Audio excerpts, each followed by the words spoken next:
Welcome to the search bar, where we are discussing why Google's priority isn't sending users to your website. So most people think of Google as a place with handy blue links that send users to websites.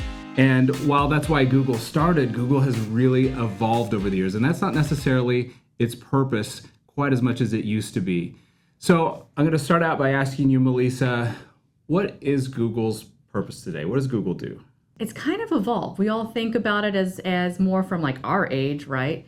As something where you would go and you would search to find all of the answers. It became a place of a lot of information where you could find keywords that were on different places within information and pull that back for users, for us to find those answers. And that was originally what its purpose was. Just literally help you crawl everything around the web. That was its original purpose. Now, its purpose today is to try to keep people in its own ecosystem rather than always sending all of that traffic out to websites. They think that they know the answer better than a website or an app or some other business would be able to tell the answer to the user. Not all the time, but they're definitely creeping into that mode, especially as they get into AI and serving SGE, search generative results to users, by essentially saying, okay, we've seen everything that's out on the web and we've now deciphered this should be the one answer that we provide to users rather than giving the users the freedom of choice. Yeah. I mean, whether that was originally 10 blue links on the first page to now like having that first one desired answer that they're going to provide from an AI perspective, and then you still have some other answers below. Yeah. You see, this has changed. Well, I think we still, when you think about Google, so many people still think of 10 blue links, 10 organic blue links. But over the years, the ads started to pop in, and then the rich snippets up at the top started to pop in, and then the knowledge panel over on the right-hand side, and more people also ask more images throughout, and it's just really evolved. And now with Google SGE, with these AI-generated results, it's, you're right. It's like Google's really trying to keep people in its ecosystem. And we always say, like, the dirty little secret is Google isn't particularly interested in sending anyone to your website. Google really does like it when people stay within the Google platform. And that's one of the contentious things, I think, with marketers with these new AI results that Google is starting to, it's in beta right now, but Google's starting to show these up at the top of the page. And it's so much information. It's grabbing them from different sources on the website. Google's showing it itself, and some website owners are saying, you're taking too much of my content, and Google is using this content that isn't theirs to satisfy a query without sending anyone to the website. Yeah, there's lots of different implications from that too. One, traffic. It's not even SGE. Let's even take SGE out of the picture right now. Let's just talk about the actual SERPs themselves and how Google is changing that, because SGE, it's only appearing for like 1% of people who aren't already logged into it. When you look at a SERP for retail, so like I work with a lot of retail clients and brands, and instead of having results like a regular blue link that would go to their category listings page to show, whatever it is that you were searching for, instead Google's trying to mimic Amazon. It's trying to be that category listings page for you there. Yeah. So now if your products aren't already optimized to show up for whatever query that has been searched and to show onto that PLP of a Google SERP page, then it's really hard to compete. So you have a lot of those type of retailer brands who are suffering from this, because it's kind of like an AI result without it actually being an SGE result. Because again, it's surfacing everything that it understands from the web, but we don't know what's actually making those results show up. Are they being gamed? Is there some sort of brand perception that's behind it? Because ultimately, there's only a few things that you can show within those results. Yeah, it's crazy. It's changed so much, and you're right. Like when you search products right now on Google's or something it is pretty much like an Amazon result. So it's like Google wants to become more like Amazon and wants to take some of that profit away from Amazon. And this all comes back to what you said in the beginning. Like Google's whole purpose really is to appease its shareholders. Like every quarter, Google needs to be more profitable. And so one of the ways it's doing this is putting more information directly into the search results. That can shorten the user's search journey. That can be good, but maybe can be bad for websites and publishers. And then yeah, if they can become more like Amazon, where you just click on what you want on Google and then go through the purchasing process within the search results, that's going to be really good for Google too. So it is really changing very much so. And so the idea that Google is just a platform where you can find a blue link and send people to your website, that's not necessarily true anymore. Yeah. That's not necessarily consistent. So one of the ways that we look at Google now is, yes, hopefully it can send people to our clients' websites, but it's also a platform where we can send our information so that people will see it within Google. You see that in like Google business profiles. You can, get some of your content in the rich snippets and things like that too. It's really a platform to send your information to. Yeah. And I mean, believe me, like if Google would be a little bit more transparent, and maybe not transparent, but open about the fact that they are not, in a sense, a free market, I guess if we put it in those terms, I'd be better with it, because they're acting as if they're a free, open market. Just create good content and you're going to show up. I mean, like, I appreciate that, except in the end, they're trying to keep more of it themselves. I mean, and I understand from a business perspective, like they lost out to Amazon, like you had mentioned. Like Amazon is where people go first to search for products these days. Most people don't start on Google to search for a product. They start on Amazon. So Google is saying, okay, well, Amazon won by having these types of results. Why don't we flip to those types of results on our SERPs?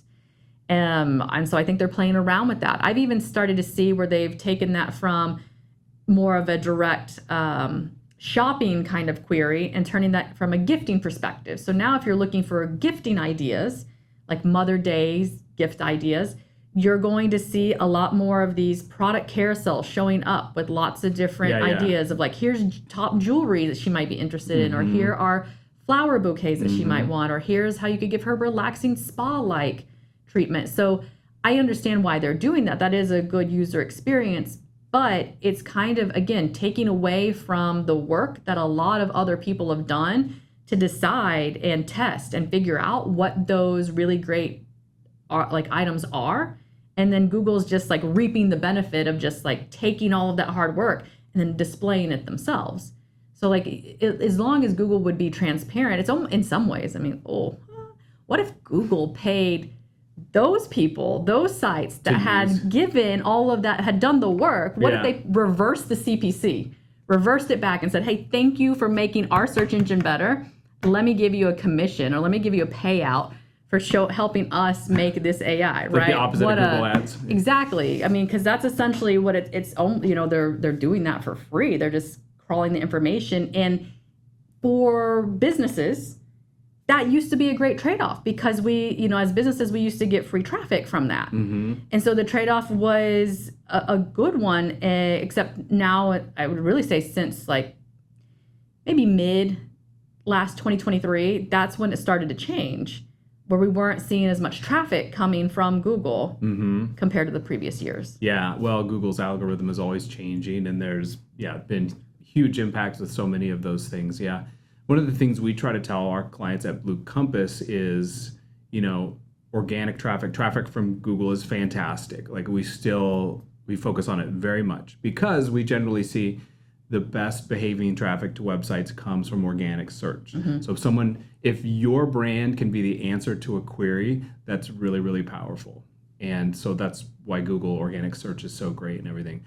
So it's still important to focus on SEO and everything, but there's so many brands that focus everything on SEO or everything on search, like a lot of publishers and things like that. Like that's entirely what it's focused on. So we do try to encourage our clients, focus on SEO, focus on Google, but not only that. There's other sources you can get information, you can get traffic to your website. There's other way you can get your content out there, whether it's through ads or social media or videos or whatever that might be.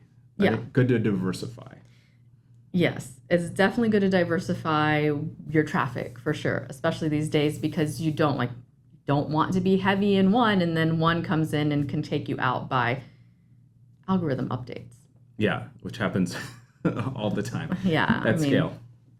I don't even think algorithm updates are going to continue in the future the way that they have in the past, where you could clearly see a marker in timeline of when an algo was either began or ended.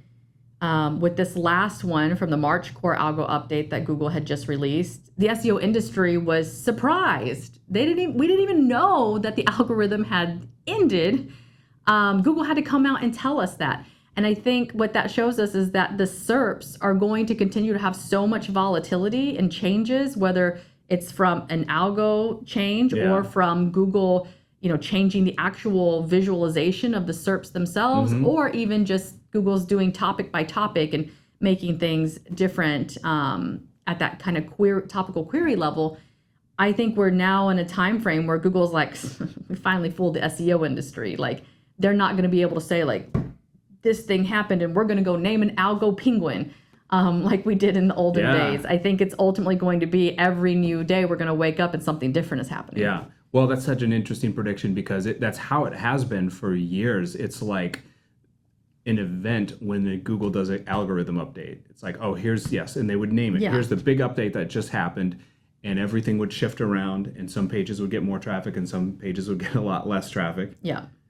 And then we'd move on and there wouldn't be big changes. Yeah, you'd be able to learn from it and then take those learnings, adjust on your website or your pages, and then potentially and hopefully perform better based off of essentially what the algo is wanting, what Google's wanting. I always get asked from clients, what does Google want? I'm like, you're acting like Google's a person. So maybe you're saying in the future it's, instead of there being giant algorithm updates every few months or so, it's just like every day. It's every day. Just continually evolving on its own more and more. Yeah, which I think makes a lot of sense. And like you said, with this latest Google algorithm update, it's like every day it's been up and down crazy. Yeah. I mean, even post, I think it was April 19th is when the algo ended. Yeah.